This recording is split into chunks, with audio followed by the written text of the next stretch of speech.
Hello बच्चों, welcome back to A square classes. Today we are going to continue our next lecture on same topic colligative property. Last lecture में हम लोगों ने colligative property देखा था, want Hoff factor हम लोगों ने पढ़ा था। उनके दो केस थे, एसोसिएशन एंड डिसोसिएशन, दोनों हम लोगों ने कंसीडर किया था। And first type of colligative property हम लोग पढ़ा था, relative lowering of vapour pressure due to addition of non volatile solute, vapour pressure decreases, और उसी को बोलते थे lowering of vapour pressure P A not minus P A. And second हम लोग देखा था relative lowering of vapour pressure P A not minus P A upon P A not is equal to mole fraction of solute. Relative lowering of vapour pressure is equal to mole fraction of solute. थोड़ा सा हम लोग उसका fast revision लेते हैं और फिर आगे स्टार्ट करेंगे next type of colligative property, that is elevation in boiling point. आइए, लास्ट लेक्चर में हम लोगों ने कैलकुलेट देखा था relative lowering of vapour pressure. अगर relative lowering of vapour pressure की बात करूंगा तो मैंने कहा था P A not minus P A is equal to L V P, lowering of vapour pressure.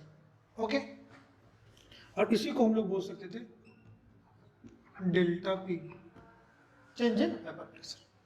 दूसरा था P A not minus P A upon P A not is equal to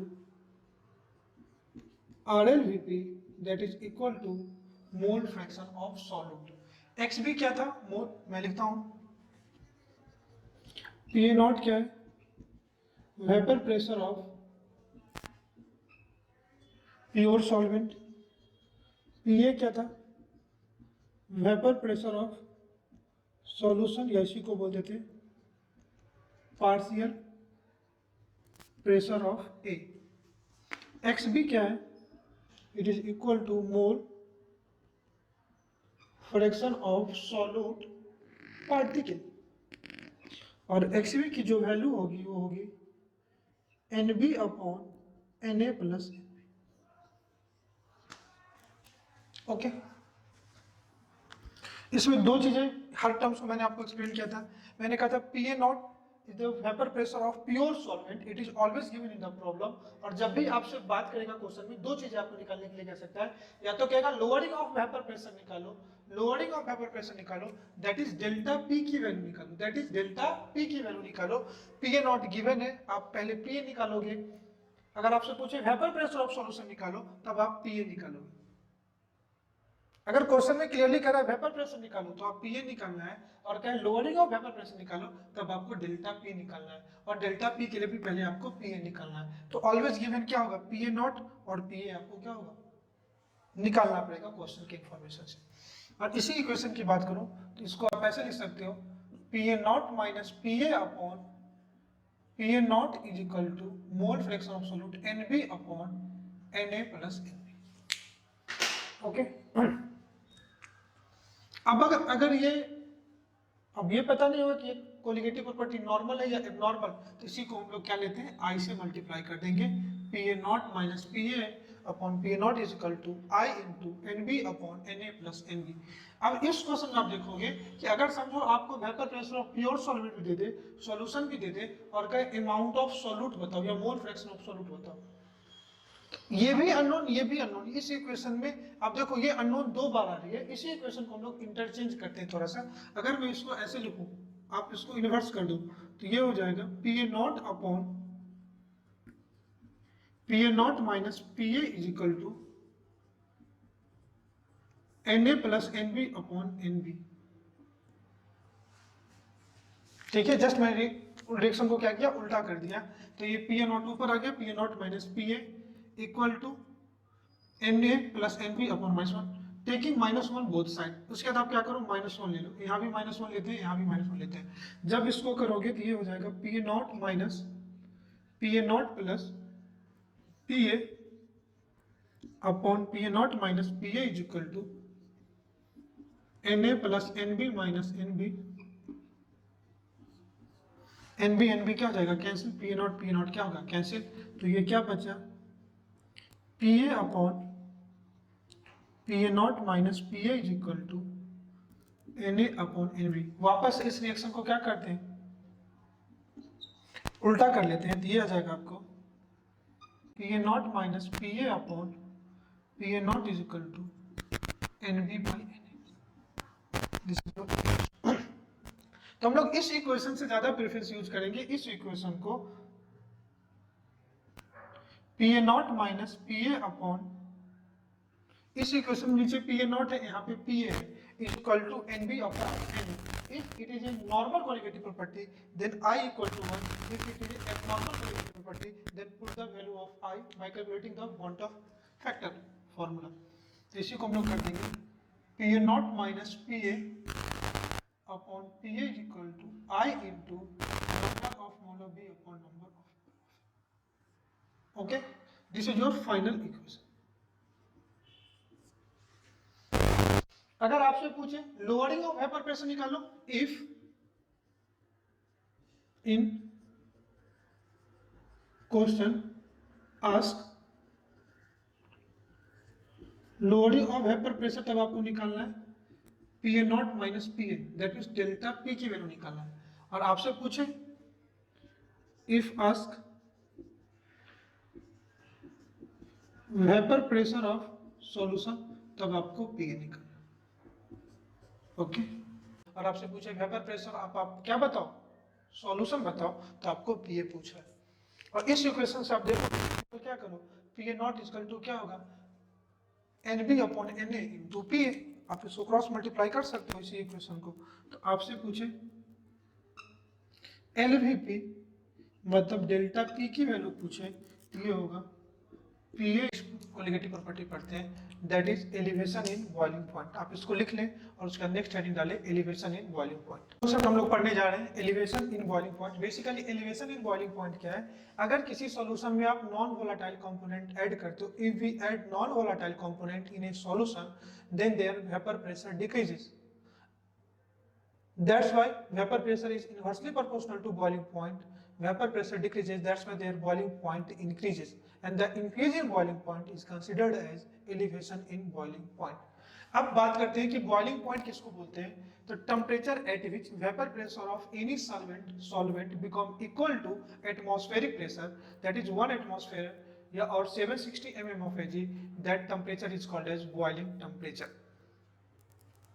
अगर मैं सबसे पहले बॉइलिंग पॉइंट इंडिकेट करता हूं, तो boiling point वो टेम्परेचर है जहां पे किसी भी सॉल्वेंट का टेम्परेचर 1 एटमॉस्फेरिक अपने सराउंडिंग के प्रेशर के बराबर हो जाए, उसी टेम्परेचर को हम लोग बोलते हैं बॉइलिंग टेम्परेचर। तो अगर आप किसी सॉल्वेंट में कोई नॉन वोलेटाइल सॉल्यूट ऐड करोगे तो वेपर प्रेशर डिक्रीज होगा, इससे क्या करेगा, बॉइलिंग पॉइंट इंक्रीज करेगा। आइए मैं एक ग्राफिकल रिप्रेजेंटेशन से इसको समझता हूँ। पहले हम लोग डिफिनेशन का पार्ट देखते हैं, फिर हम लोग इसको ग्राफिकल। सिंपल सा कॉन्सेप्ट मैं आपको समझा रहा हूँ। कह रहा boiling point of a liquid is that temperature at which vapor pressure of pure liquid is equal to, अब होगा क्या, due to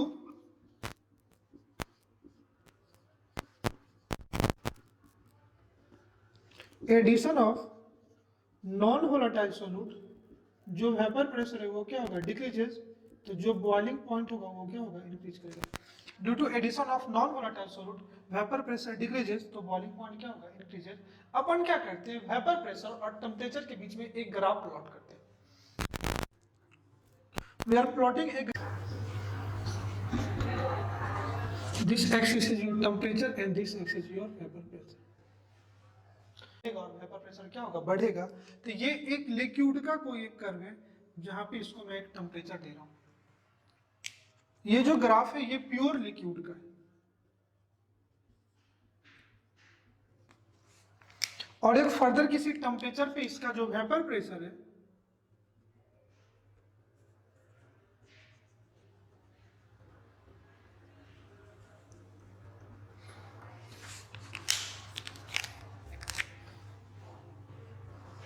it vapour pressure become equal to, इसको मैं ले लेता हूं 1 atm। इसका जो वेपर प्रेशर है वो 1 atm के बराबर हो गया। तो इस टीबी नोटिस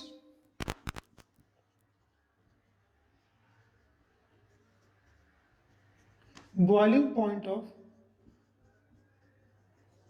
प्योर सॉल्वेंट। अब due to addition of non volatile solvent, अगर इसी प्योर लिक्विड, ये जो आपका सॉल्वेंट है, इसमें मैं नॉन वोलेटाइल सॉल्यूट ऐड करता हूं, तो due to addition of non volatile solute हर टेम्परेचर पे उसका वेपर प्रेशर क्या होगा, कम होगा। तो इसी टेम्परेचर पे जो इसका वेपर प्रेशर होगा तो कुछ यहाँ होगा। अगर मैं ये ग्राफ लूं तो ये ग्राफ कुछ यहाँ होगा, तो समथिंग लाइक दैट। हर after addition of non volatile solvent, तो हर पॉइंट पे क्या होगा कि इसका जो वेपर प्रेशर है वो कम होगा। वेपर प्रेशर क्या हो गया, कम हो गया। तो कितने से कम हो गया, ये अमाउंट है जहां पे इसका वेपर, ये अमाउंट है जहां पे इसका वेपर प्रेशर कम हुआ, that is called delta P. मतलब पहले प्योर इसी टेम्परेचर पे, आप ध्यान से समझना, पहले इसी टेम्परेचर पे इस सॉल्वेंट का वेपर प्रेशर 1 एटमॉस्फेयर के बराबर था, लेकिन आपने नॉन वोलेटाइल सॉल्यूट ऐड किया तो इसका वेपर प्रेशर क्या हो गया, कम हो गया, और ये वेपर प्रेशर कुछ यहाँ आ गया। और ये जो डिफरेंस है that is called your delta P, lowering of vapour pressure. जो बॉइलिंग पॉइंट है वो 1 एटमॉस्फेयर के बराबर हो जाए, और that temperature is called as TB. इसको बोलते हैं TB, that is called boiling temperature of solution. इसको लिख देता हूं, TB is called as boiling point of, and that difference is T, temperature, that is called as elevation in boiling point, delta TB. That elevation in boiling point delta TB is called as elevation in boiling point, because ये TB जो है वो TB not से क्या होगा, greater होगा। ये जो TB है वो TB नॉट से क्या होगा, ग्रेटर होगा। इसी को हम लोग बोलते हैं, अगर मैं बोलूं तो जो TB है it is greater than TB। तो कितने से ग्रेटर है, तो मैं इसमें से माइनस कर दूं, तो delta T is equal to TB minus TB not is equal to delta T, और इसी डेल्टा टी को बोलते हैं एलिवेशन इन बॉइलिंग पॉइंट।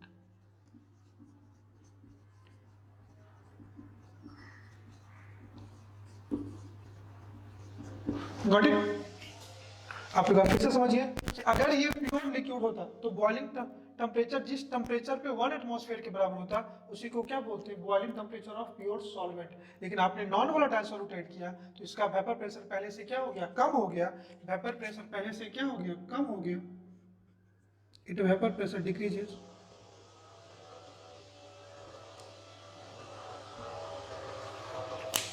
और वेपर प्रेशर जितने से कम होगा इसी को हम लोग बोलते हैं, पड़ेगा, इसी को क्या बोलते हैं, elevation in boiling temperature.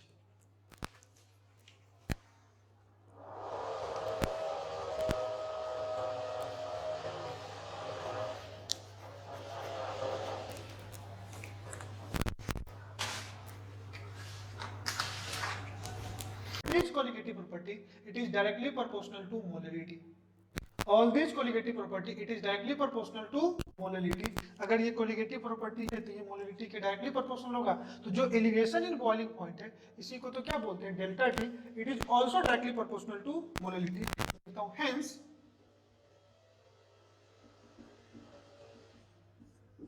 it is a colligative property, तो delta T is directly proportional to molarity। और इसी मोलारिटी को लिखने के लिए हम लोग लाते हैं delta T is equal to KB into M.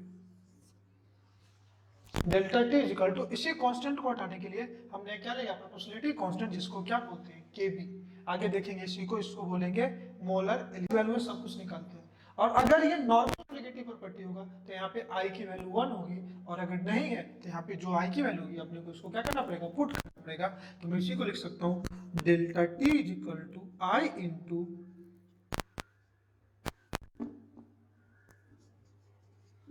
KB into M.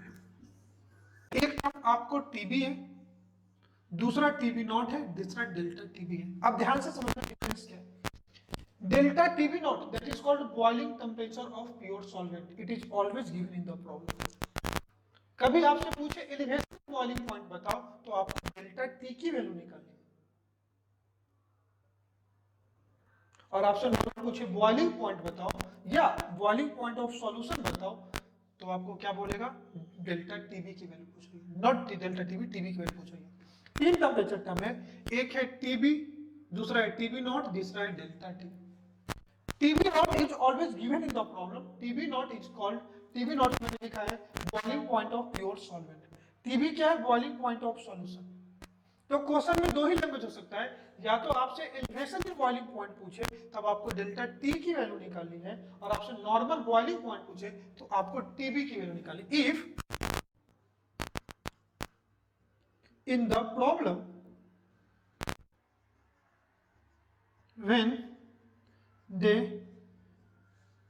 ask about elevation in boiling point, तो तब आपको डेल्टा टी निकालना है, डेल्टा टी निकालना है। और आपसे पूछे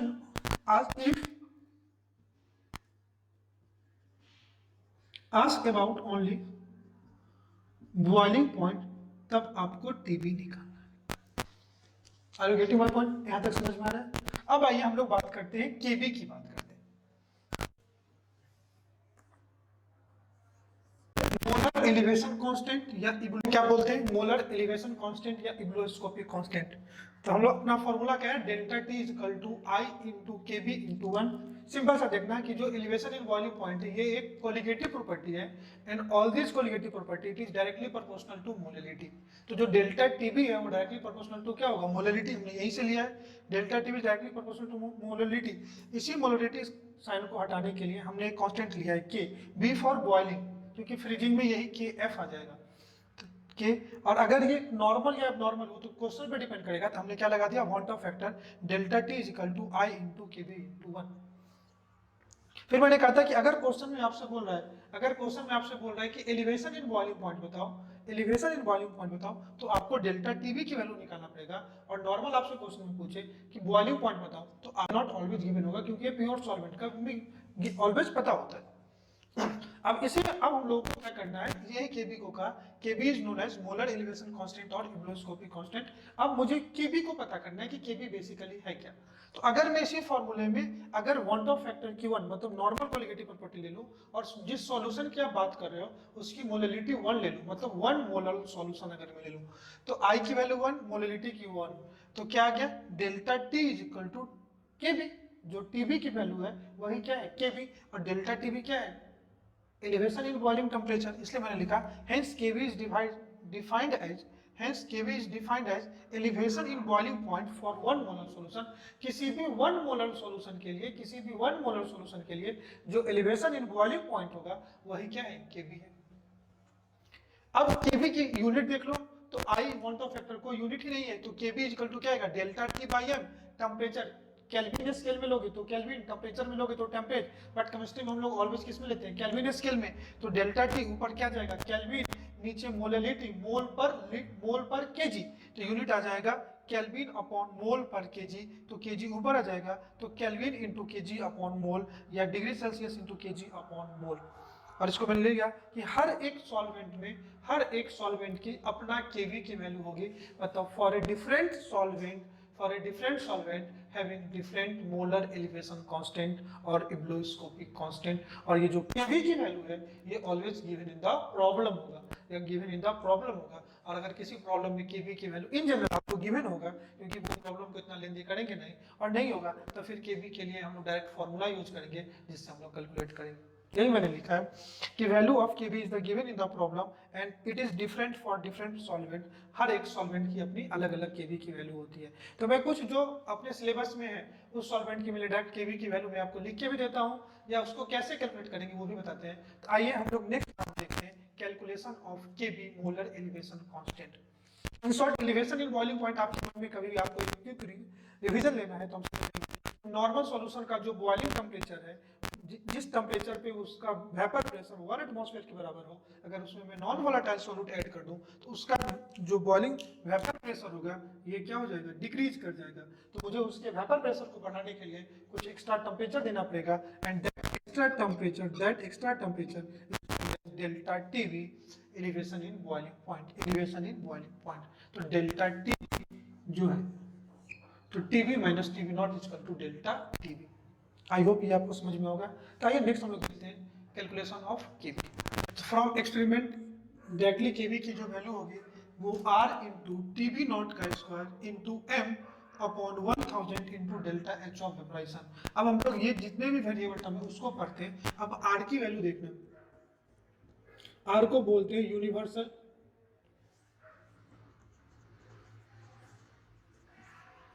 gas constant. Delta TV not क्या है, बॉइलिंग पॉइंट ऑफ सॉल्वेंट, ये जो कैपिटल एम है इसको बोलते हैं molar mass of solvent, delta M, sorry M is called molar mass of solvent, 1000 constant है, और डेल्टा एच ऑफ जो वेपोराइजेशन है उसको बोलते हैं enthalpy of vaporization, enthalpy of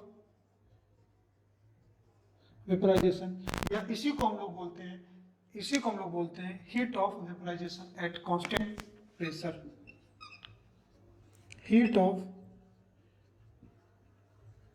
vaporisation at constant. अब बेसिकली ये जो हीट है या इंथैल्पी है, heat it is nothing but it is a form of energy. अब जो हीट है बेसिकली बात करूं, it is a form of energy, और एनर्जी है तो एनर्जी की दो ही यूनिट होगी, या तो जूल होगी या तो कैलोरी होगी। तो अगर मैं इसकी यूनिट की बात करूं, या तो जूल होगी या कैलोरीज होगी। तो अपने को ये पता करना है कि यहाँ पे यूनिवर्सल गैस कांस्टेंट आर की कौन सी वैल्यू लेंगे, आर की कौन सी वैल्यू लेंगे। और जो इंथैल्पी है आप समझना, कई कई जगह इसको हम लोग इससे भी डिनोट करते हैं, कई कई जगह जो इंथैल्पी ऑफ ऑपरेशन को हम लोग लेटेंट हीट से भी क्या करते हैं, इंडिकेट करती है। तो लेटेंट हीट क्या होता है, फॉर 1 ग्राम ऑफ सब्सटेंस। जैसे हम लोग इंथैल्पी को डिफाइन करते हैं, इंथैल्पी ऑफ ऑपरेशन या heat of operation at constant pressure. तो ये जो हीट है फॉर 1 मोल, और 1 मोल मतलब उसके एटॉमिक या मॉलिक्यूलर वेट के बराबर होगा। तो अगर मैं इसे फॉर्मूला को थोड़ा सा चेंज करूं तो क्या होगा,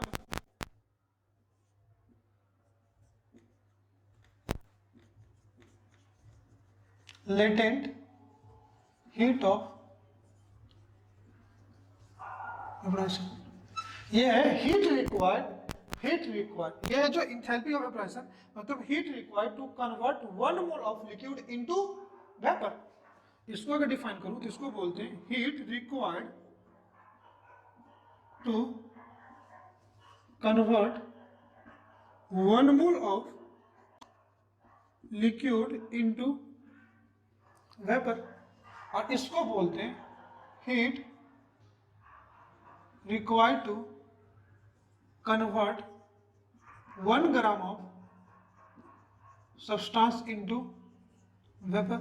तो लेटेंट हीट 1 ग्राम के लिए, अगर लेटेंट हीट को मैं उसके मॉलिक्यूलर वेट से मल्टीप्लाई कर दूं, लेटेंट हीट को अगर मैं मॉलिक्यूलर वेट से मल्टीप्लाई कर दूं तो ये डेल्टा एच ऑफ क्या हो जाएगा, वेपोराइजेशन। अगर मैं डेल्टा एच ऑफ वेपोराइजेशन की जगह latent heat into molecular weight डालूं तो एम एम क्या हो जाएगा, कैंसिल। तो इसी फॉर्मूले को अगर आप लिखना चाहोगे तो ये फॉर्मूला ऐसा हो जाएगा, आप देखना ये फॉर्मूला होगा Kb is equal to R into TV naught square into 1000 into latent heat of vaporisation.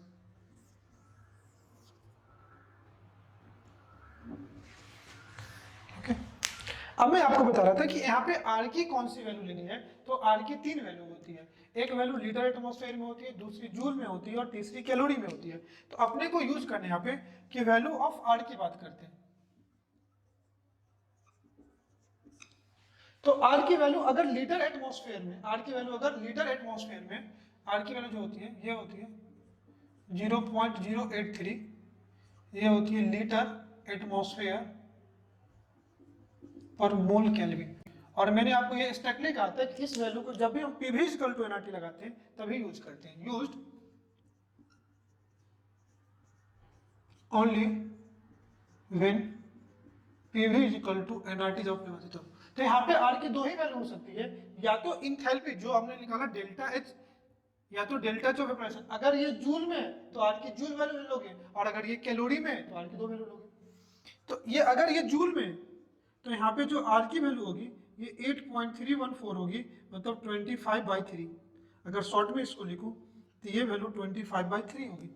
और अगर कैलोरी में है तो जो आर की वैल्यू होगी ये 2 के बराबर। Are you getting my point? तो ये होगी जूल पर मोल केल्विन, और ये होगी कैलोरी पर। तो आर के यहाँ पे हम लोग दो ही वैल्यू यूज कर सकते हैं, या तो 8.314 या 2, इस वैल्यू को 25/3 भी। कब?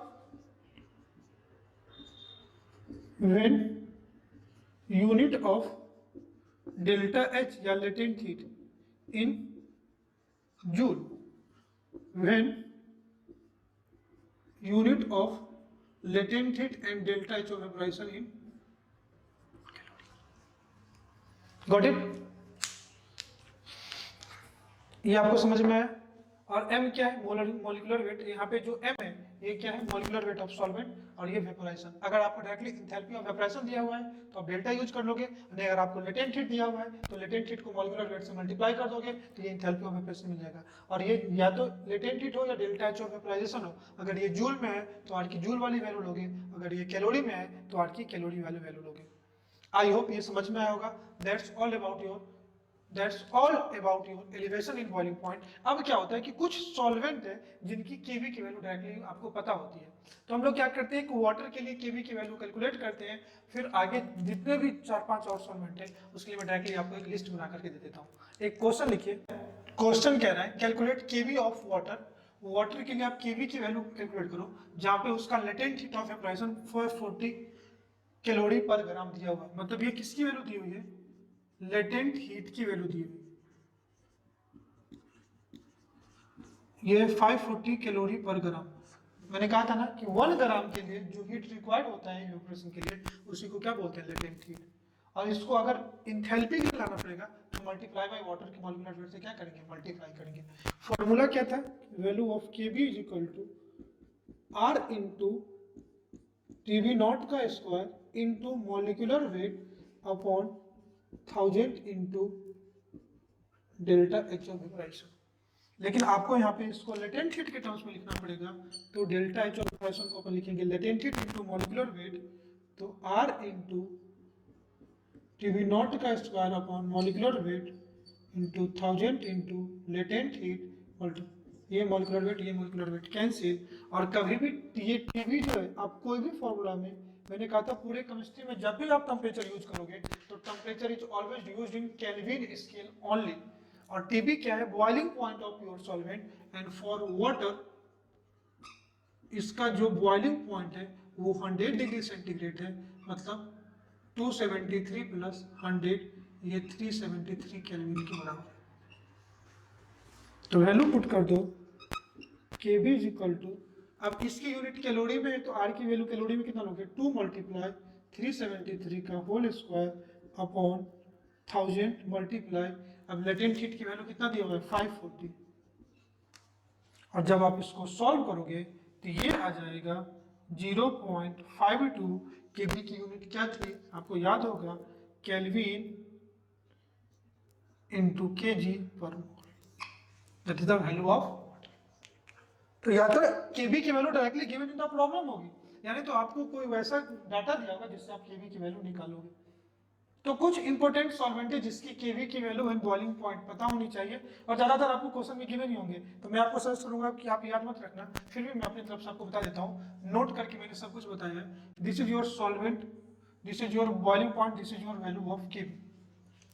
अभी हम लोगों ने देखा कि फॉर वाटर केवी की वैल्यू कितनी है? 0.52 and boiling point degree centigrade में 100 डिग्री सेंटीग्रेड। सिंपल है, एसीटोन डाइमिथाइल कीटोन को बोलते हैं chloroform, tetrachloro CCl4, benzene and ethyl alcohol, these are the solvent. सबके बॉइलिंग पॉइंट है और सबके वैल्यू ऑफ केबी है। आप वाटर की बात करोगे तो 0.52 है, एसीटोन का 1.1 है, आप कंफ्यूज मत होना, 1.1 है, क्लोरोफॉर्म 3.67 है, कार्बन टेट्राक्लोराइड 5.02 है, बेंजीन 2.7 है एंड इथाइल अल्कोहल 1.15 है। तो इन शॉर्ट अगर आपको कहे कि यहाँ एलिवेशन इन बॉइलिंग पॉइंट आपने क्या सीखा, तो सिंपल सा छोटा सा कॉन्सेप्ट है कि अगर कोई वाटर कोई भी प्योर सॉल्वेंट है तो उसका एक बॉइलिंग टेम्परेचर फिक्स होता है। अगर उसी सॉल्वेंट को, जरूरी नहीं कि हमेशा वाटर ही हो, अगर उसमें कुछ नॉन वोलाटाइल सॉल्यूट में ऐड कर दूं, उसमें कुछ नॉन वोलाटाइल सॉल्यूट अगर मैं ऐड कर दूं, तो उस टेम्परेचर, जिस टेम्परेचर पे वो सॉल्वेंट बॉयल हो रहा था, अब वो वेपर प्रेशर एटमॉस्फेरिक प्रेशर से कम हो जाएगा, तो फर्दर कुछ और टेम्परेचर आपको देना पड़ेगा उसको बॉयल करने के लिए, और जितना एक्स्ट्रा टेम्परेचर आपको देना पड़ेगा, that extra temperature called as elevation in boiling point या बॉइलिंग टेम्परेचर। फिर मैंने आपको दो चीजें बताई कि जो बॉइलिंग टेम्परेचर जो है molality, these are directly proportional to molality. अगर ये नॉर्मल कोलिगेटिव प्रॉपर्टी है तो आई की वैल्यू 1 होगी, एबनॉर्मल होगी तो आई नॉट इक्वल टू 1। तो हमने फॉर्मूला बनाया delta TB is equal to TB minus TB not, TB minus TB not is equal to I into KB into M, I into KB into M, where M क्या है molality, molality क्या है number of mole of solute पर KG of solvent, number of mole of solute upon पर KG of solvent. और फिर हमने देखा जो केबी है उसी को एब्लियोस्कोपिक कांस्टेंट या मोलर एलिवेशन कांस्टेंट बोलते हैं। हर एक सॉल्वेंट के लिए केबी की वैल्यू अलग अलग होगी, हर एक सॉल्वेंट के लिए केबी की वैल्यू अलग अलग होगी, और केबी की वैल्यू डायरेक्टली आपको प्रॉब्लम में गिवन होगी। केबी है क्या, तो वन मोलर सॉल्वेंट जो एलिवेशन इन बॉइलिंग पॉइंट है मोलर एलिवेशन कांस्टेंट। तो एक बार इस फॉर्मूले को थोड़ा सा रिकॉल करते हैं, फिर हम लोग नेक्स्ट क्वेश्चन भी मैं next colligative property depression in freezing point आपको साथ में ही बना दे रहा हूँ। फिर हम लोग साथ में एक साथ कुछ अच्छे क्वेश्चन करेंगे, ऑब्वियसली एडवांस के क्वेश्चन करेंगे। Delta TB is equal to I into KB into M. अब मोलैलिटी की वैल्यू पुट करते हैं, delta TB is equal to I into KB, ये दोनों तो ऑलवेज आपको मेंशन होगा, या वन ऑफ फैक्टर से आप निकालोगे। नॉर्मल कोलिगेटिव प्रॉपर्टी है तो आई वन, नॉट एसोसिएशन, और मोलैलिटी को क्या लिख सकते हो weight by molecular weight into 1000 multiply weight of solvent in gram। कभी कभी आपको सब कुछ गिवन होगा, एलिवेशन इन बॉइलिंग पॉइंट भी गिवन होगा, या अगर एलिवेशन इन बॉइलिंग पॉइंट को आप लिखोगे तो ये वैल्यू किसके इक्वल हो जाएगी TB minus TB not. TB not given होगा, TB vector pressure of solution दे देगा, तो जो माइनस कर दोगे तो ये डेल्टा टीबी आ जाएगा। ये आई इंटू केबी, अब आपसे पूछेगा कि कितना वेट ऑफ सॉल्यूट ऐड करें for given amount of solvent कि एलिवेशन इन बॉइलिंग पॉइंट इतना। तो कभी आपसे डायरेक्टली वेट पूछे तो आप वेट निकाल लोगे, तो वेट क्या हो जाएगा,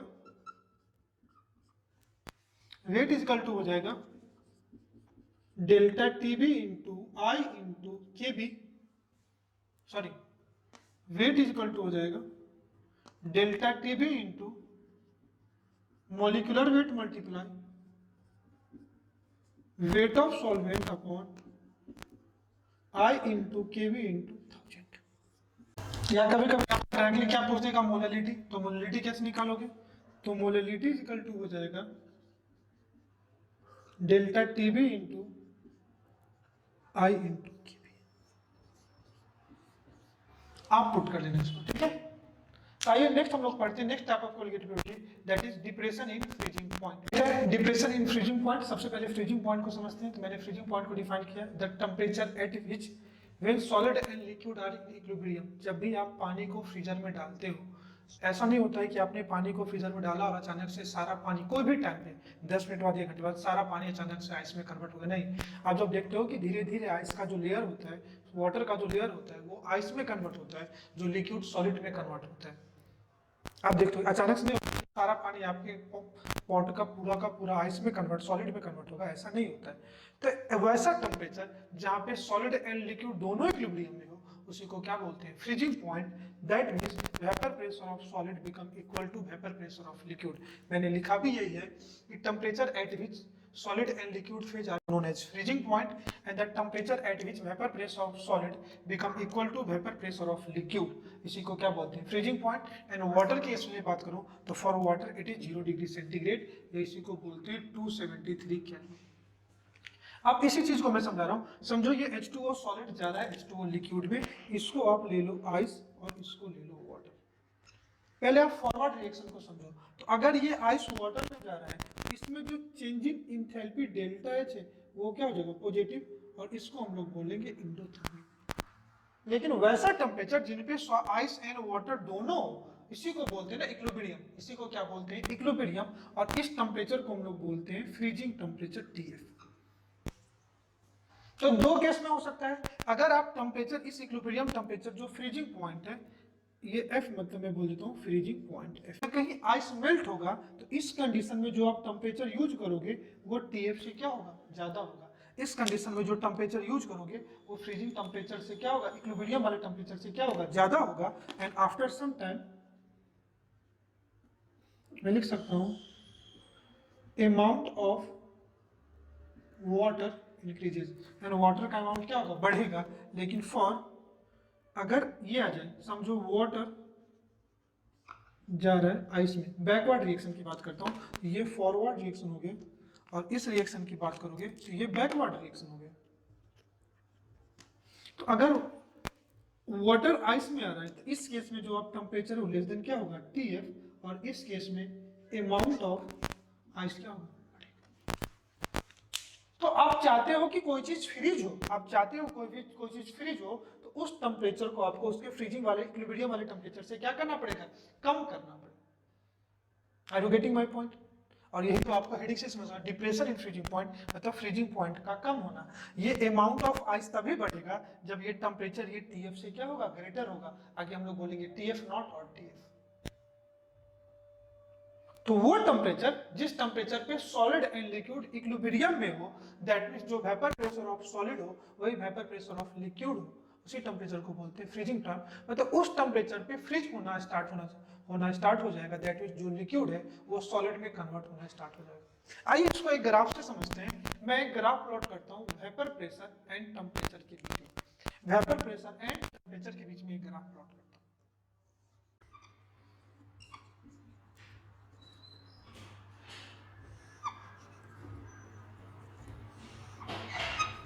इस x एक्सिस में मैं टेम्परेचर लेता हूं, और ये जो y एक्सिस है यहाँ पे मैं ले लेता हूँ वेपर प्रेशर। अब मुझे क्या करना है, लिक्विड को सॉलिड में लाना है, लिक्विड को सॉलिड में लाना है। तब देखो किसको ज्यादा कंप्रेस कर सकते हो, सॉलिड लिक्विड गैस में, तो गैस को। अब यहाँ पे गैस तो है नहीं, दो ही फेज है, या तो लिक्विड है या सॉलिड है, मतलब यहाँ पे सॉलिड एंड लिक्विड इक्विलिब्रियम में होगा। मतलब टाइम के साथ किसके वेपर कम बनेंगे, तो सॉलिड के केस में वेपर कम बनेगा, मतलब चेंज इन टेम्परेचर, जो अमाउंट ऑफ वेपर प्रेशर होगा वो बहुत कम होगा। तो इसका सॉलिड केस में स्लोप काफी कम होगा। मतलब जो नेचर ऑफ ग्राफ की मैं बात कर रहा हूँ, समझो इसका कुछ ग्राफ ऐसा है।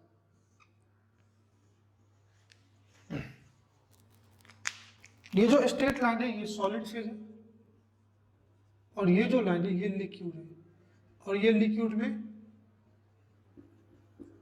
Pure solid. और एक ऐसा टेम्परेचर जहां पे उसका वेपर प्रेशर दोनों इक्विलिब्रियम में है।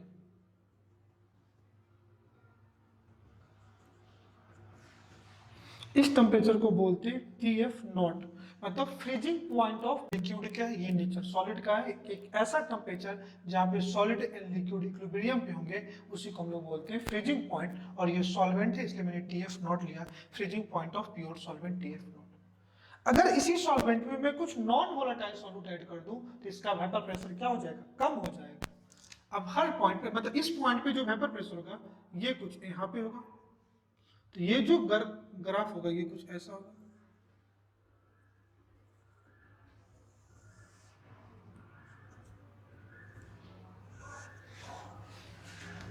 तो due to addition of non volatile solute vapour pressure क्या होगा, कम होगा। तो इस केस में अगर ये सॉल्यूशन है, addition of non volatile solute, तब ये इस पॉइंट पे इक्विलिब्रियम पे होगा, दैट मींस अब जाके यहां फ्रीज होगा। इसको मैं बोलता हूं TF,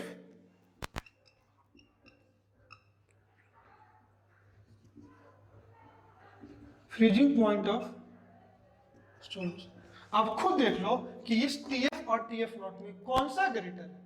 तो जो TF है वो स्मॉलर है, दैट मींस आप कह सकते हो जो TF है स्मॉलर देन TF नॉट। तो इस केस में जितना ज्यादा amount of non volatile solute आप ऐड करोगे उतना ज्यादा डिप्रेशन इन क्या हो जाएगा, फ्रीजिंग पॉइंट होगा। और ये कितने से कम है, पहले वहां पे क्या करते थे, TB माइनस TB नॉट करते थे, लेकिन यहाँ पे हम लोग क्या करेंगे TF not minus TF, TF not minus TF। और इन दोनों में बात करोगे तो डेल्टा TF इजिकल टू हो जाएगा TF नॉट माइनस TF, और इसी को बोलते हैं DFP, depression in freezing point, depression in freezing point. Hence it is a colligative property, it is directly proportional to molality, like elevation in boiling point, like elevation in boiling point। अगर मैं आगे continue करूं तो इसको लिख सकता हूं delta TF is equal to I into delta TF is directly proportional to molality, because it is a colligative property, hence it is a colligative property, its value is directly proportional to molality, that means delta TF is equal to मैं लिख सकता हूँ KF into M। वहां पे क्या था, के B का मोलर एलिवेशन कांस्टेंट, यहाँ पे बोलेंगे मोलर डिप्रेशन कांस्टेंट, उसको इब्लोस्कोपिक कांस्टेंट बोलते थे, इसको क्रायोस्कोपिक कांस्टेंट बोलेंगे। और delta TF is equal to I into K F into delta TF is equal to I into K F into okay. Boiling point फिर मैंने लिखा delta TF is equal to I into K F into M, where K F is क्या, molar depression constant. इसकी value हर solvent के लिए अलग अलग होगी, या इसी को क्या बोलते हैं, क्रायोस्कोपिक कांस्टेंट। इसी को बोलते हैं मोलर डिप्रेशन कांस्टेंट या cryoscopic constant, and it's value is different for different solvent. वहां पे क्या था, मोलर एलिवेशन कांस्टेंट, यहाँ पे मोलर डिप्रेशन कांस्टेंट। तो आइए हम लोग देखते हैं वैल्यू ऑफ के एफ। तो के एफ की वैल्यू होगी आर, वहां पे क्या था, टीबी नॉट। टीबी क्या था, boiling temperature of pure solvent, यहाँ पे क्या होगा, freezing temperature of pure solvent.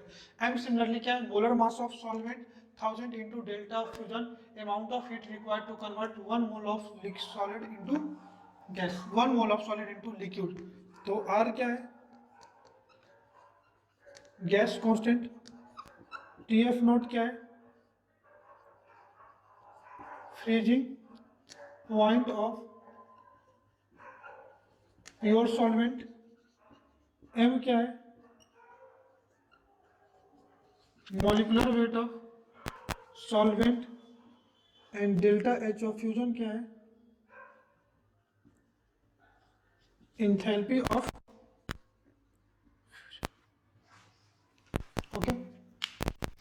अगर इसमें देखो लाइक वहां पे क्या था, आर इंटू टीबी नॉट का whole square into molecular weight, M for molecular weight of solvent 1000 into delta H of vaporization. यहाँ पे के एफ क्रायोस्कोपिक कांस्टेंट के लिए क्या है, R into T F naught क्या है, freezing point of pure solvent. M क्या है, molar mass of solvent 1000 into delta H of fusion. Delta H of fusion क्या है कि किसी भी 1 ग्राम ऑफ सॉलिड को लिक्विड में 1 ग्राम ऑफ किसी भी 1 मोल ऑफ सॉलिड को आइस को वाटर बनाने के लिए जो अमाउंट ऑफ हीट लगेगा उसी को एंथैल्पी ऑफ फ्यूजन बोलते हैं। एंथैल्पी इज डिफाइंड फॉर 1 मोल। तो इससे आप जो भी डिफरेंट सॉल्वेंट होगा उसके लिए निकाल सकते हो। चलो थोड़ा सा कंपेयर करते हैं depression in boiling point and depression in freezing point. पहले इस फॉर्मूले से देखोगे तो आपका फॉर्मूला आया delta TF is equal to TF not minus TF. Okay, तो जितना ज्यादा डेल्टा टीएफ होगा, जितना ज्यादा डेल्टा टीएफ होगा उसकी वैल्यू टीएफ को क्या होना पड़ेगा, कम होना पड़ेगा। जितना ज्यादा डेल्टा टीएफ होगा is inversely proportional to freezing temperature of solvent. लेकिन अगर बॉइलिंग पॉइंट से देखोगे तो delta TB is equal to TB minus TB naught. इस केस में टीबी की वैल्यू जितनी ज्यादा होगी इसकी वैल्यू उतनी क्या होगी, ज्यादा होगी। तो इस केस में जो डेल्टा टीबी होगा directly proportional to TB. That means elevation in boiling point is directly proportional to boiling point of solvent, while boiling point of solution, and depression in freezing point is inversely proportional to freezing point of solution. Depression in freezing point inversely proportional होता है freezing point of solution को, while elevation in boiling point is directly proportional to boiling point of solution. ये सबसे की point है, ये कभी भी थ्योरेटिकल क्वेश्चन में आपको मिलेगा। और वैसे फॉर्मूला से रिकॉल कर लें तो क्या होगा, delta TF is equal to TF not minus TF, और इसकी वैल्यू लोगे तो ये हो जाएगा I into K F into molarity. अगर आपसे क्वेश्चन में दिया हुआ है कि डिप्रेशन इन फ्रीजिंग पॉइंट निकालना तो आपको डेल्टा टीएफ निकालना है। ये जो है given in problem, delta TF not है, ये गिवन इन प्रॉब्लम होगा। Delta TF not given the delta TF को बोलते हैं डिप्रेशन इन फ्रीजिंग पॉइंट।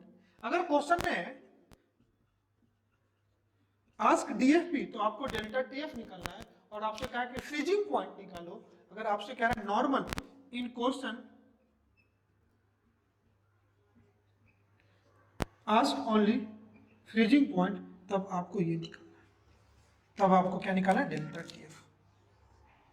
अगर ये नॉर्मल को नेगेटिव प्रॉपर्टी है तो आई की वैल्यू 1 लेना है, अगर कुछ नहीं दिया हुआ तो आई की कोई वैल्यू नहीं लेना है, 1 लेना है। और अब नॉर्मल है तो आई की वैल्यू आपको लेना पड़ेगा। केएफ सिंपली नीट वगैरह का क्वेश्चन सॉल्व करोगे तो वहाँ पे ज्यादातर आपको आई 1 ही लेना है, वांट ऑफ फैक्टर की कोई बात ही नहीं की हुई है। लेकिन जेई वगैरह का problem TF into weight by molecular weight into 1000 multiply weight of, और कभी कभी डायरेक्टली आपसे मोलरिटी पूछते हैं तो ये क्या हो जाएगा delta TF upon I into. तो जैसे मैंने पिछले आपको दिया था कुछ सॉल्वेंट थे जिनकी डायरेक्टली आपको वैल्यू गिवन हुई थी, मैंने आपको कुछ सॉल्वेंट और उसकी मोलर एलिवेशन कांस्टेंट या एब्लोस्कोपिक कांस्टेंट मैं थोड़ा सा लिस्ट देता हूँ जिसमें कुछ सॉल्वेंट है उसकी क्रायोस्कोपिक कांस्टेंट की वैल्यू गिवन है, इससे हेल्प से आप इजीली निकाल सकते हो। तो आपको इन जनरल 95-98% क्वेश्चन में आपको डायरेक्टली क्रायोस्कोपिक कांस्टेंट की वैल्यू गिवन होगी, आपको इसको याद रखने की जरूरत नहीं है तो आप फॉर्मूला याद रखना। कैसे क्या है फॉर्मूला, तो KF is equal to R into TF not का whole square into molecular weight of solvent upon 1000 into enthalpy of fusion, हम डायरेक्टली निकालेंगे। आइए मैं लिस्ट देता हूं। सॉल्वेंट है, फ्रीजिंग पॉइंट है, उनका वैल्यू ऑफ KF दिया हुआ है। वाटर है, अभी देखा फ्रीजिंग पॉइंट 0, KF की वैल्यू 1.86, इथाइल अल्कोहल -114.6, ये डिग्री सेंटीग्रेड में उसका क्या है फ्रीजिंग पॉइंट है, KF की वैल्यू 1.99 है। कैम्फर क्लोरोफॉर्म -63.5 फ्रीजिंग पॉइंट है, KF की वैल्यू 4.70 है। कार्बन टेट्राक्लोराइड -22.8 है, 29.80 इसका क्या है वैल्यू ऑफ के। बेंजीन 5.5 फ्रीजिंग पॉइंट है, 5.12 इसका KF की वैल्यू है। कैम्फर 179 39.6 उसका क्या है KF, क्रायोस्कोपिक कांस्टेंट या मोलर डिप्रेशन कांस्टेंट की वैल्यू दी हुई है। तो आज के लेक्चर में अभी तक हम लोग ने देखा क्या है, तीन टाइप की कोलिगेटिव प्रॉपर्टी हम लोगों ने देखा है। पहला जो पिछले लेक्चर में हम लोग देख चुके थे relative lowering of vapour pressure, हमने उसको कंप्लीट किया है। नेक्स्ट हम लोगों ने देखा है elevation in boiling point, third देखा है depression in freezing point. In short हम लोगों को समझ में आ गया कि अगर किसी भी प्योर सॉल्वेंट में प्योर सॉल्वेंट का जो वेपर प्रेशर होगा उसको बोलते हैं PA नॉट, उसका जो बॉइलिंग पॉइंट होगा उसको बोलते हैं TB नॉट, और उसका जो फ्रीजिंग पॉइंट होगा उसको बोलते हैं TF नॉट। अगर उसमें आप नॉन वोलेटाइल सॉल्यूट डालोगे तो वेपर प्रेशर कम हो जाएगा तो उसको बोलते हैं PA, बॉइलिंग पॉइंट बढ़ जाएगा तो उसको बोलते हैं TB, और फ्रीजिंग पॉइंट कम होगा उसको बोलते हैं TF नॉट। जो लोअरिंग ऑफ वेपर प्रेशर कम हो रहा है उसी को बोलते हैं lowering of vapour pressure, PA naught minus PA। Second elevation in boiling point, due to addition of non volatile solute boiling point बढ़ेगा तो कितने से बढ़ जाएगा उसी को बोलते हैं delta TB equal to TB minus TB not.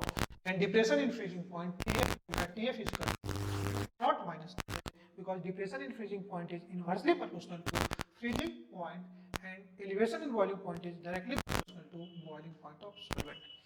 तो आज के लेक्चर में हम लोगों ने यहाँ तक कंप्लीट किया, आपको ये समझ में आएगा। हम लोग इस पे कुछ अच्छे क्वेश्चन करते हैं, फिर हम लोग नेक्स्ट लेक्चर में हम लोग बात करेंगे fourth type of colligative property that is your osmotic pressure and last में solubility of gas in liquid, Henry law.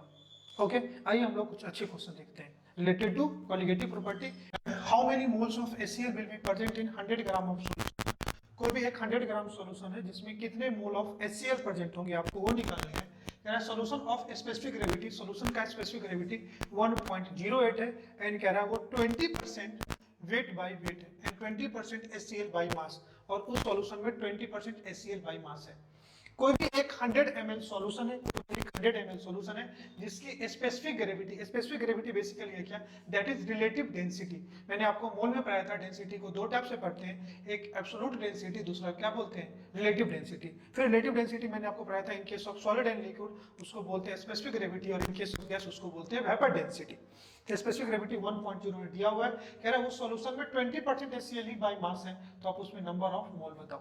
तो दो चीज दी हुई है, सबसे पहले अगर मैं बात करूं तो वॉल्यूम ऑफ सॉल्यूशन दिया हुआ है। अगर इसके सॉल्यूशन की बात करूं वॉल्यूम 100 ml और डेंसिटी 1.08 दिया, तो डेंसिटी इक्वल टू होता क्या है mass upon volume.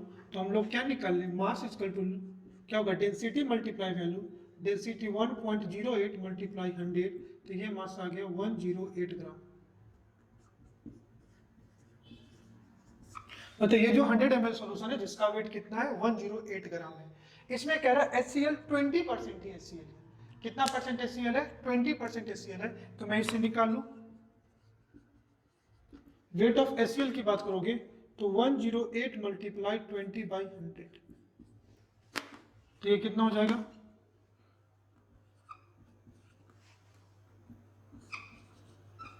21.6 gram of HCl, that is the weight of HCl। Question में आपसे क्या पूछा है मोल, तो अगर मोल की बात करोगे number of mole of HCl, तो क्या हो जाएगा वेट बाय मॉलिक्यूलर वेट, तो ये हो जाएगा 21.6 अपॉन, और HCl का वेट देखोगे तो इसका वेट, हाइड्रोजन का वेट कितना 1 एंड क्लोरीन का 35.5, तो ये हो जाएगा 36.5 अपॉन 36.5। अब ये वैल्यू देखो हाफ से क्या है ग्रेटर है, इसका अगर हाफ करोगे तो कितना आ जाएगा 18.25, और 18.25 से वैल्यू ग्रेटर है तो 0.5 से ग्रेटर होगा, तो जब आप इसको सॉल्व करोगे तो अप्रॉक्सीमेट 0.6 मोल इसका आंसर आएगा। This is your answer.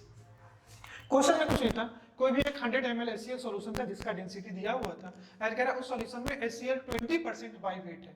तो पहले मैंने सॉल्यूशन के वॉल्यूम और डेंसिटी से सॉल्यूशन का वेट निकाल लिया, और उस वेट का जो 20% होगा वही क्या होगा वेट ऑफ HCl। तो मैंने सॉल्यूशन के वेट का 20% ले लिया, तो मुझे वेट ऑफ HCl निकल गया, और HCl के वेट को HCl के मॉलिक्यूलर वेट से मैंने डिवाइड कर दिया, मुझे क्या निकल गया mole of HCl। Basically simple ये मोल कॉन्सेप्ट का क्वेश्चन था जो कॉन्सेंट्रेटेड वेट था। आइए नेक्स्ट क्वेश्चन हम लोग देखते हैं, कह रहा है calculate boiling point of A solution which is obtained by dissolving 90 gram of glucose in 200 gram of 90 gram of glucose into water में डिसॉल्व करना। कह रहा है बॉइलिंग एक सॉल्यूशन आप बना रहे हो, 90 ग्राम डिसॉल्व को मिक्स कर रहे हो 200 ग्राम ऑफ वाटर में, तो जो सॉल्यूशन बनेगा उस सॉल्यूशन का पूछा है बॉइलिंग पॉइंट कितना होगा। अगर ये प्योर वाटर होता तो बॉइलिंग पॉइंट इसका 100 डिग्री और 373 केल्विन होता, लेकिन आप इसमें नॉन वोलेटाइल सॉल्यूट ऐड कर दिए तो बॉइलिंग पॉइंट उससे क्या होगा ज्यादा होगा। तो अगर ये एमसीक्यू में ये क्वेश्चन होता तो कोई भी वैसा ऑप्शन, अगर समझो चार में से एक ही ऑप्शन 373 केल्विन से ऊपर होता तो बिना सॉल्व किए आप टिक कर देते, आपको वो ऑप्शन क्या होता सही होता। लेकिन मुझे यहाँ पे कैलकुलेट करना पड़ेगा, और इसके लिए केबी की वैल्यू, इब्लोस्कोपिक कांस्टेंट की वैल्यू 0.52 ऑलरेडी हमने निकाला भी था पिछले क्वेश्चन में। तो आइए इसके लिए हम लोग लगाते हैं। अगर इस केस में बात करूं तो मुझे क्या पूछा है बॉइलिंग पॉइंट ऑफ सॉल्यूशन, क्या पूछा है boiling point of solution, that means आपसे क्या पूछा है। अगर आप बात करोगे तो आप कहोगे सर अपने से पूछा है टीवी की वैल्यू बताओ, किसकी वैल्यू बताओ टीवी की वैल्यू बताओ। आप फॉर्मूला यूज कर दो delta TB is equal to I into KB into M molarity. Are getting my point, put करते हैं वैल्यू में, तो delta TB is equal to I की वैल्यू 1, ग्लूकोज है नॉन इलेक्ट्रोलाइट है, इनटू केबी की वैल्यू 0.52 मल्टीप्लाई मोलैलिटी वेट कितना 90 upon 180 into 1000 multiply 200, 90 by 180 1 by 2, 1000 upon 20 कितना हो जाएगा 5, तो 5 बाई 2 कितना गया 2.25, तो delta TB is equal to 0.52 multiply 2.5, जब आप इसको ये आ जाएगा 1.3 केल्विन, 1.3 केल्विन। ये तो डेल्टा टीबी है, मतलब एलिवेशन इन बॉइलिंग पॉइंट है, आपको बॉइलिंग पॉइंट निकालना है, तो delta TB is equal to क्या होगा TB minus TB not, TB minus TB naught. तो इसकी वैल्यू कितनी दी हुई है 1.3 is equal to TB minus 100 degree centigrade. अगर डिग्री सेंटीग्रेड में लोगे तो यहाँ पे delta TB is equal to हो जाएगा 101.3 के 101.3 डिग्री सेंटीग्रेड। और अगर ये टेम्परेचर आप केल्विन में लेते, ये टेम्परेचर आप केल्विन में लेते तो इसको पुट करते आप 1.3 is equal to TB minus 373 Kelvin, तो टीबी इज इक्वल टू आ जाता 374.3 Kelvin. This will be simple है। तो आपको सारी इन्फॉर्मेशन गिवन थे, तो हमने पहले क्या निकाला टीबी निकालना, और जो difference in temperature degree centigrade में हो या केल्विन में हो दोनों में सेम ही होता। अगर डिग्री सेंटीग्रेड में बॉइलिंग वाटर का बॉइलिंग पॉइंट 100 डिग्री सेंटीग्रेड लिया तो टीबी 101.3 डिग्री सेंटीग्रेड आया, और अगर केल्विन में लेते तो 373 प्लस 1.3 374.3 केल्विन आया।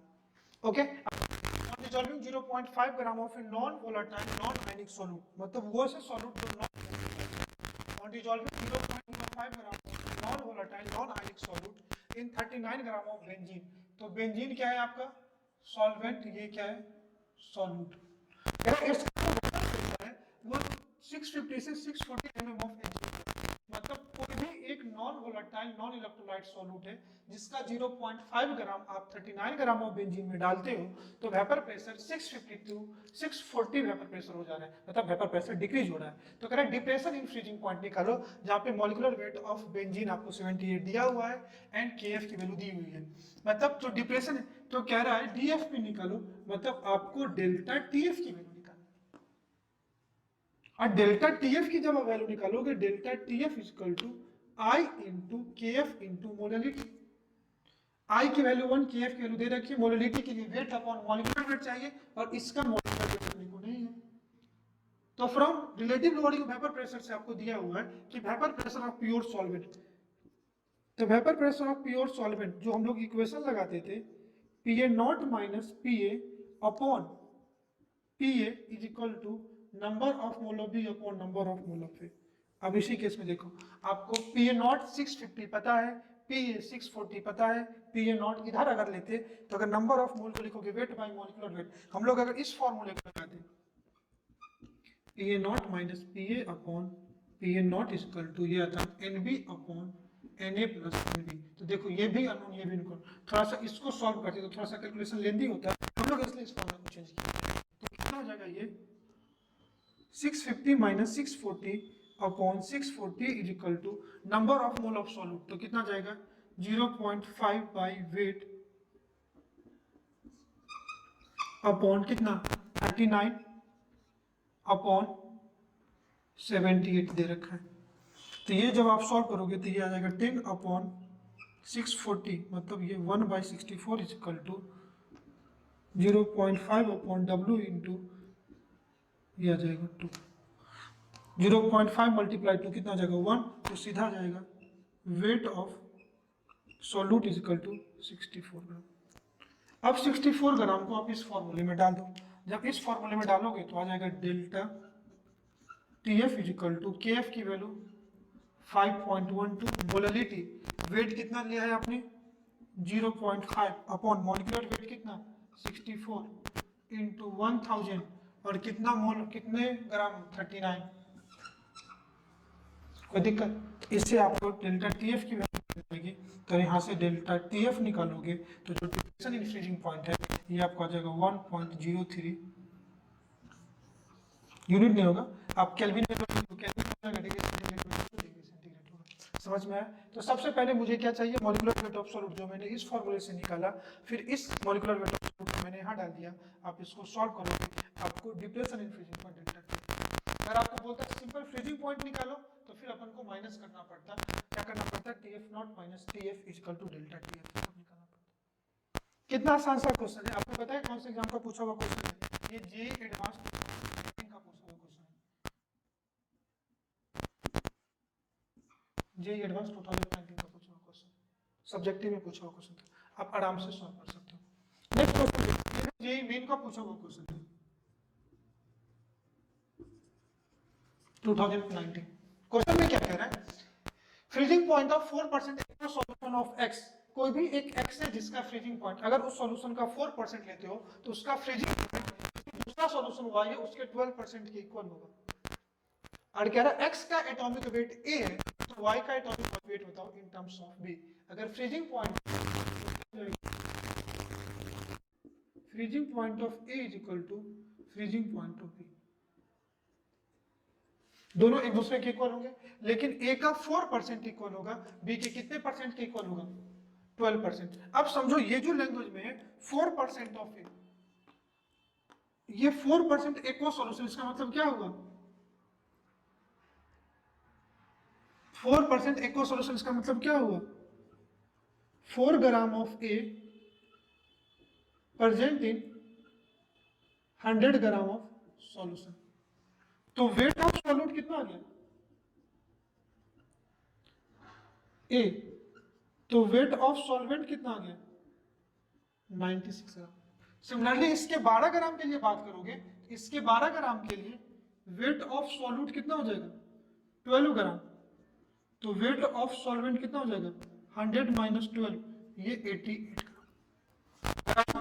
Freezing point Kf into molality of A is equal to Kf into molality of B। दोनों एक और सॉल्यूशन सेम है तो Kf क्या हो जाएगा सेम, तो सिंपल देख लो weight 4 upon molecular weight A into 1000 multiply 96 is equal to इसका 12 अपॉन मोलिकुलर वेट निकालना है इंटू 1000 अपॉन 88। इससे वेट निकाल लोगे, ये 1000 कैंसिल, तो मॉलिक्यूलर वेट निकालोगे आप यहाँ से, मैं इसमें यहाँ लिखता हूँ इस इक्वेशन को,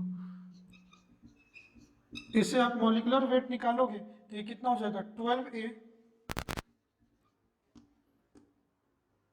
6/4 इंटू 88।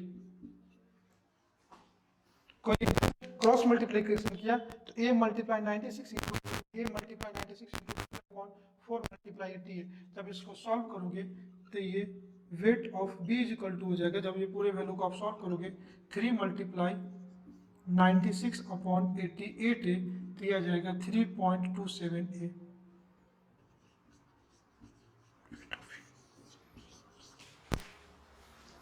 आई होप ये समझ में आया होगा।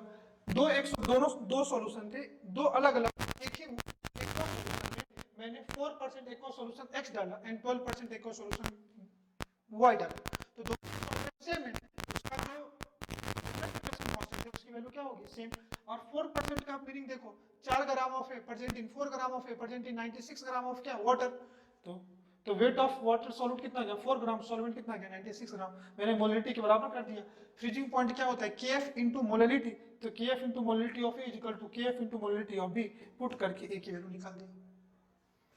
तो काफी आसान क्वेश्चन होते हैं। नेक्स्ट लेक्चर में हम लोग पहले ढेर सारे क्वेश्चन करेंगे सारे पॉइंट पे, लोअरिंग ऑफ वेपर प्रेशर पे, एलिवेशन इन बॉइलिंग पॉइंट पे, डिप्रेशन इन फ्रीजिंग पॉइंट पे, both normal colligative property and abnormal colligative property पे। तो इन शॉर्ट आज की क्लास में अगर मैं बात करूं तो कोई भी प्योर सॉल्वेंट में अगर आप नॉन वोलेटाइल सॉल्यूट ऐड करते हो तो वेपर प्रेशर कम होगा, बॉइलिंग पॉइंट ज्यादा होगा, फ्रीजिंग पॉइंट कम होगा।